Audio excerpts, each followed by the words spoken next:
Hello, this is Erica Jones, and I am discussing one goal that I have, which is purchasing a home. And in that goal, I do experience some cognitive distortions um, in my process of achieving that goal. And I will preface this by saying that I have had some historical events that have happened in the market crash in 2008, which perpetuates the cognitive distortions that I feel that I do hold regarding purchasing another home. So in 2008, I did purchase a home and was, I feel, a victim of predatory lending, which leads me to not be a homeowner currently today, but I am in the race. I am in the marathon. It is a long race. Sometimes I may stop and pause because some of the cognitive distortions that I may exhibit could be catastrophizing the situation, meaning because of that bit of PTSD that I've experienced, I am potentially always seeing the worst that could happen with purchasing a home. Therefore, then leading me to jump to conclusions. Therefore, that second cognitive distortion that I've isolated for myself per the resources that was provided.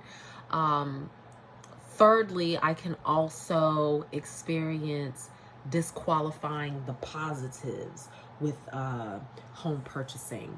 And so we all know the potential positives of home ownership, getting the equity, tax write-offs, the personal achievements of obtaining, such a serious goal, and being able to foster the next, I would say, chapter, whatever that is, in one's personal finances leading up to retirement and things like that, right? So those are all some of the good positives, but I do at times allow that catastrophizing and jumping to conclusions and that negative mind thinking to overshadow some of that.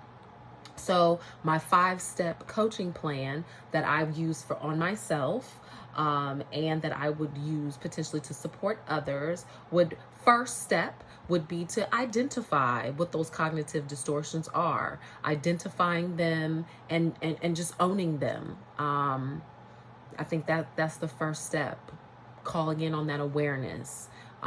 We already know, and I already know, that some change is needed, but identifying specifics of where that could be, I think would be helpful. And identifying those cognitive distortions, I think, is a great start. Second step would be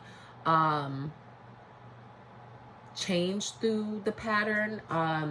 So basically start to I'm already cognitively aware of when I'm doing the negative thinking or having that cognitive distortion, right? But then now it is utilizing some resources and tools to, in that moment, to kind of flip that negative to a positive, right?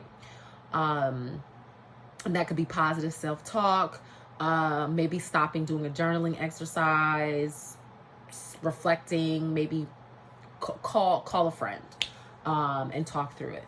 The third step could be practicing self-compassion with myself, right?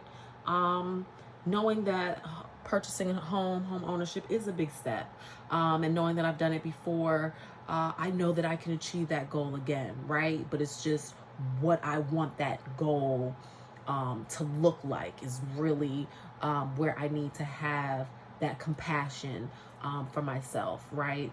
And maybe even open my mind up to other, having enough compassion to myself to tell myself and recognize that it is okay to maybe even change some of the wants, desires within my goal of purchasing a home.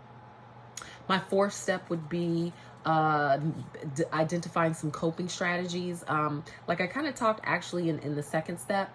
Though the second step and the fourth step could go hand in hand, but with the fourth step, isolating more maybe like mindfulness strategies, meditation. You know, when that anxiety starts to mount, you know, some other type of activities that can maybe relieve the mind, some breathing techniques, because we have identified through research that specific type of breathing, like nasal breathing and things like that, can elicit a reduction in stress response and things like that. So identifying some coping mechanisms and strategies that I would stick with, right, would be helpful. And lastly, for time's sake, fostering and outreaching to my community, fostering a community and then outreaching to that community, right? Support from others, utilizing resources. Let's say if it was a potential situation where myself or the client had financial concerns, maybe we need to step outside of the conversation and bring in a subject matter expert in finance to help with budgeting or something like that. So not being afraid to utilize the resources in my surrounding community, as well as some of my personal community members for continued support along my journey to home ownership. So that is my goal that I am currently working on. So it's a true story. And these are my 5 steps to try to reduce the experiences that I have with my cognitive distortions of catastrophizing, jumping to conclusions, and disqualifying the positives while considering purchasing a home. Thank you.